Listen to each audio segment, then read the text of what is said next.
I'd like to do is just to share these ideas, particularly the thoughts of people like Ken Wilber, people like Lawrence Kohlberg, and more specifically, someone called Robert Keegan, who is the gentleman who put together the notion of development theory, constructive development theory. So this would be something that if you've ever wondered what underpins the design of the learning that you go through, there would be a number of things, and this would be something that would influence that.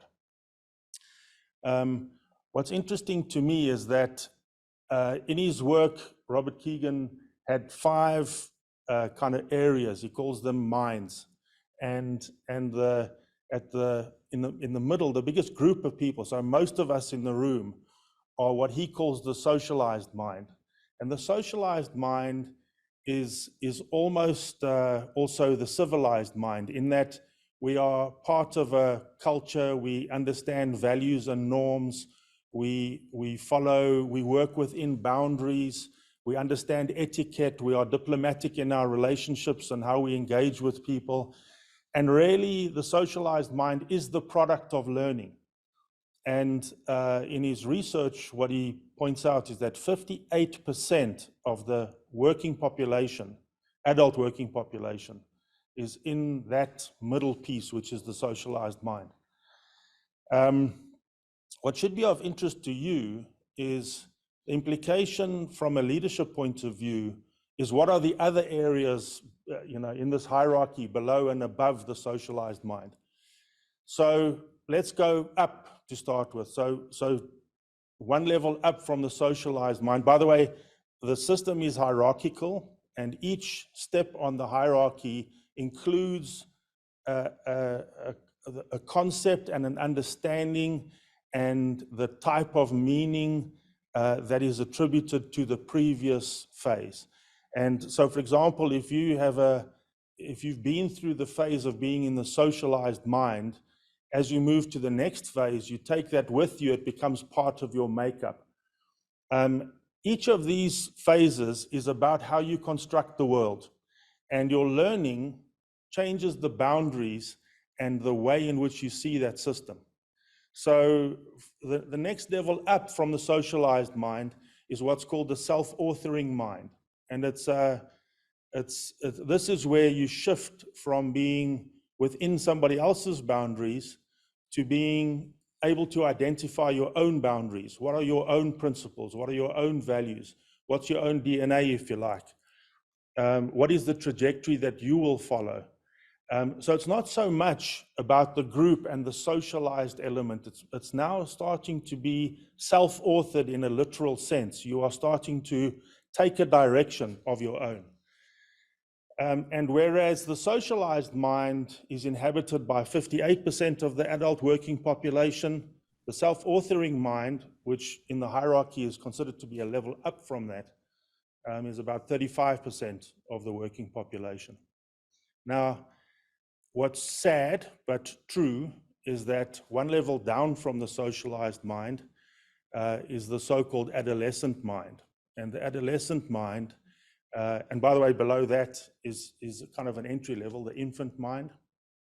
The infant mind is kind of literally when you're an infant, it's described, if you, for example, if you are playing with a very young toddler or an infant, and you are making faces at them and then hide behind a wall, in their mind, you literally, that's confusing and frustrating because they have no concept of where you've gone.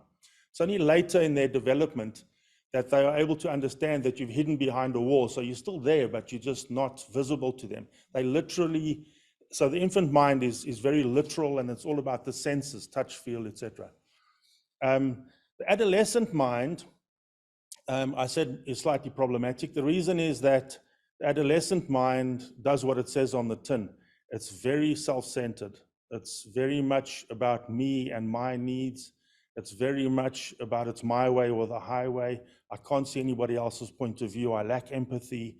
All of those kind of things. By the way, those of you that have got children might recognize that, particularly in the early and in some cases for a longer period of the teenage years, the adolescent mind is very much in evidence. You know, you can't rationalize or try and make sense or argue with a teenager.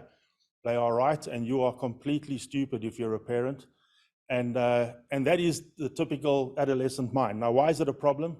It's a problem because in the adult working population, roughly 6% of people reside in the adolescent mind. So around you, there will be people who you can understand and work with because they are in the socialized space, and that's something that's you know, means people can be a good team player, for example. But there will also be people who, a small, very small proportion, but nevertheless they're there, of people who are in the so-called adolescent mind. So your progression is from the infant mind to the adolescent mind to the socialized mind to the self-authoring mind, and then there is one more phase, which is the phase that's called the self-transforming mind. And the self-transforming mind is when people reach a level of awareness and consciousness, and they construct reality from the point of view of recognizing that their own structure of the world, the way in which they construct what's around them, may be flawed. And so they look for other options, and they can cope with multiple different systems, and they can cope with that ambiguity. And in his research, he talks about, in his definition, you'll forgive me for just checking that I get the wording right here, because it's quite important. In the self-authoring mind, the leader learns to lead. In the self-transforming mind, the leader leads to learn.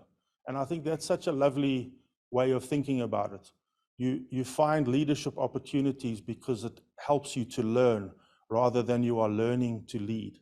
So from the socialized mind, where you're much more about being a team member and a follower, to the self-authoring mind, there's this shift to learning to lead. And then from that to the transforming mind, you are a leader that leads in order to learn.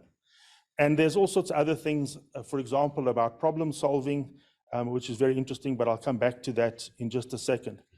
The one thing I did want to just point out, that's a little aside, but which is very important for those of you that are leading change management initiatives, is that people who are in the socialized mind, if you shift to the next level, which is the self-authoring mind, and have your own opinion and are going in your own direction, the problem that you have there, and the problem you need to recognize, is that what that does sometimes is it triggers people in the socialized mind because they feel like you've abandoned them. They feel like their sense of how they've constructed the world is being attacked. And so you have to be super aware of how you cope with and help them through in that particular thing. So for example, if you are, he uses a couple of, Robert Keegan uses a couple of really good examples, but from a work point of view, if suddenly you are given a new market and you're a salesperson, the people that were previously in the system, their immediate reaction, if they're in the socialized mindset, is, how come I didn't get access to that? It's that kind of sort of thought process.